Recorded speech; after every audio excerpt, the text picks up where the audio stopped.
निशा ने देखा कि एक बॉडी के गले में वही लॉकेट था जो नानी पहना करती थी। निशा के पैरों तले जमीन खिसक गई। वो समझ गई कि ये लाशें उनके नाना नानी की हैं।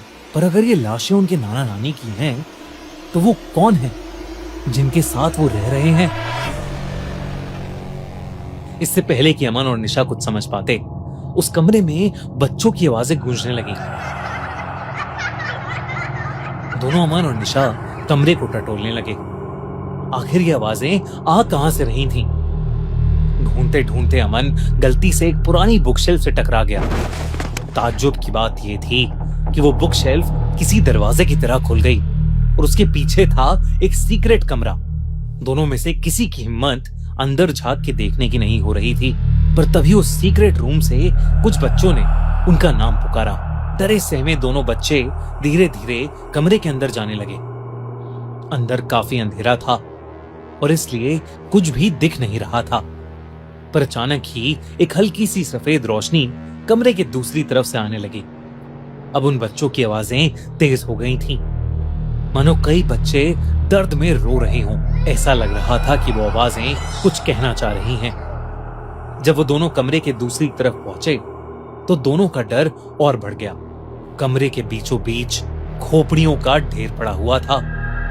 उसके बगल में एक हवन कुंड और कुछ सामग्री रखी हुई थी। कमरे की दीवारों पर कई सारी डिस्टर्बिंग ड्राइंग्स बनी हुई थीं। वो ड्राइंग्स किसी अजीब से जानवर की लग रही थीं।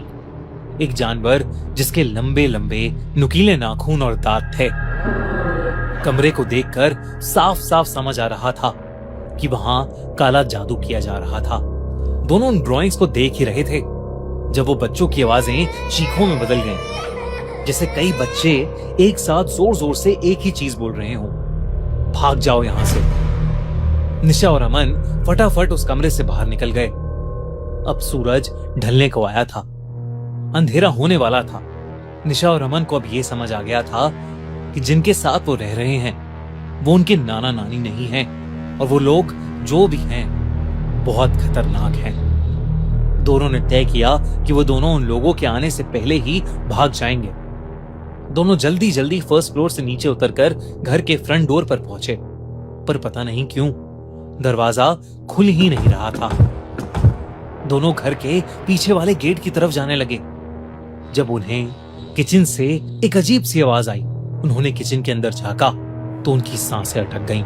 किचन के सिंक के नीचे बैठे वो दोनों लोग जो उनके नाना नानी जैसे दिख रहे थे, वो जानवरों की तरह कुछ खा रहे थे। उनके पास वही लाल रंग वाला पतीला रखा था। उनके पूरे चेहरे पर खून लगा था और दोनों के जानवरों जैसे लंबे पीले दांत थे। उनकी उंगलियों के नाखून लंबे काले और नुकीले थे, बिल्कुल उन्हीं ड्राइंग्स की तरह जो उन्होंने उस सीक्रेट रूम में देखी थी। वो पूरा नजारा दिल दहला देने वाला था।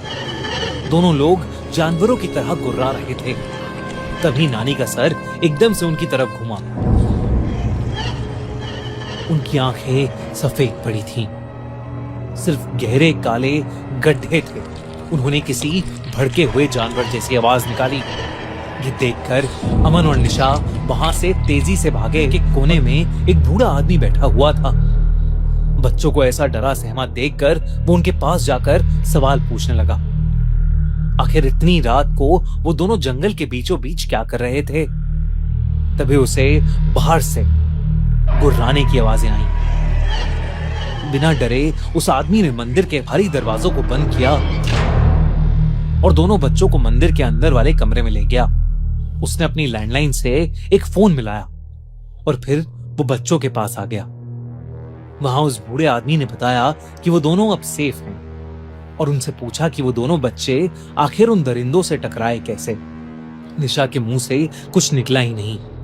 तो अमन ने रोते हुए उस आदमी को सब कुछ बताया। उस आदमी ने उनकी पूरी कहानी सुनी और फिर बहुत गंभीरता के साथ उन्हें बताया कि वो दोनों उनके नाना नानी नहीं बल्कि सुमित्रा और सुशील थे। सुमित्रा और सुशील कई सालों पहले पास के एक छोटे से गांव में रहते थे।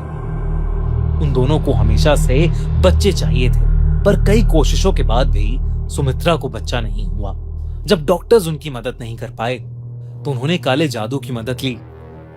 आखिरी बार उन दोनों को इसी जंगल में एक अजीब सा रिचुअल करते हुए देखा गया था। फिर वो दोनों कहीं गायब हो गए। वो कई सालों बाद वापस तो मिले, पर इस भयानक रूप में। ना वो इंसान थे, ना जानवर, ना मरे हुए, ना जिंदा, पर अब उनके पास किसी का भी रूप लेने की शक्ति थी।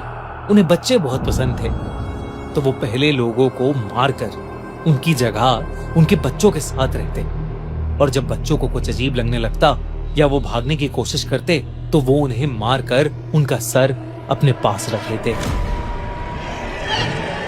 अमन और निशा को समझ आ गया कि जो खोपड़ियां उन्होंने देखी थीं, वो सब उन्हीं मरे हुए लोगों की थीं। उन दोनों के डर के मारे आंसू रुक ही नहीं रहे थे। तभी उन दोनों की नजरें उस आदमी के पीछे वाली खिड़की पर गईं।